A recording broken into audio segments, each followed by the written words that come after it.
Sovereigns from Countryside Veterinary Clinic, and I'm here today to talk to you about intestinal parasites and everything you wanted to know about intestinal parasites. I've got two helpers with me today. This is Georgia. She's a boxer mix, and she's been coming here since she was a little puppy. And we also have Danielle, who is a veterinary assistant, and she's going to ask us questions that we commonly get asked here at Countryside. Dr. Sovereigns, what are intestinal parasites and how do I get rid of them in my dog? Intestinal parasites are basically mostly worms that live in dogs' intestinal tract. For instance, there's a roundworm and a hookworm that lives in the stomach and the small intestines of dogs, and there are tapeworms that live in the large intestines of dogs. There are intestinal parasites that are not worms, such as Coccidia and Giardia. They're one-celled organisms that are also considered parasites in the intestinal tract. Are there parasites that live in the bloodstream? Yes, those are heartworms. They actually are worms. They get injected from a mosquito bite, and then they get under the dog's skin. They work their way into the bloodstream and get all the way to the dog's heart and grow into 6-inch to 12-inch long intestinal worms. Kind of looks like spaghetti. What are external parasites and what can I do to prevent them? The most common external parasites we see in dogs, particularly here in Maryland, are fleas. Fleas are large enough that you can see with the naked eye. They're flat and long, and they crawl through the hair coat. Ticks are a little larger than a flea, much easier to see, and especially in a short-coated dog like Georgia. They like to get places where they can suck blood from the dog, so they like to get on ears and faces, but they could be found anywhere on the dog. How soon should I bring my dog into the veterinarian if I suspect they may have parasites? As soon as you see them.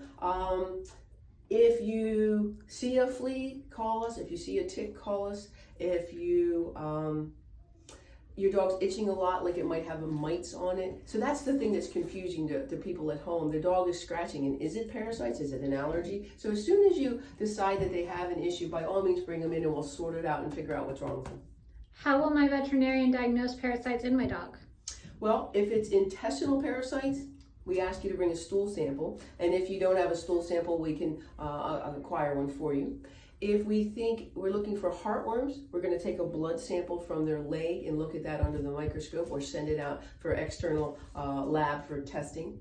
And if it is topical parasites, we can usually just see them. Is ringworm a parasite? Ringworm is actually a fungus. It just has a misnomer that they call it a worm. It is an external skin issue though. Why is early detection and diagnosis of parasites so important? Roundworms, hookworms, whipworms, all are in the gastrointestinal system, and they generally get the nutrition from your dog first, and your dog gets leftover nutrition. So those dogs may be unthrifty, maybe not gaining weight, they may have bloody stools, so that would be a very unhealthy situation. What was the rest of that question, did you say?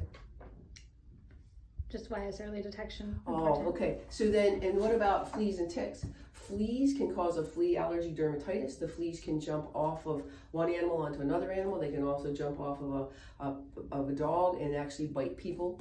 And so, of course, we want to get that taken care of right away. Ticks are particularly a problem because they can transmit a lot of diseases. The deer tick can transmit Lyme disease. Some of the other ticks can transmit Ehrlichia, anaplasmosis, babesia, Rocky Mountain spotted fever. So they all carry diseases. So it's very important that we find it out right away and take care of it.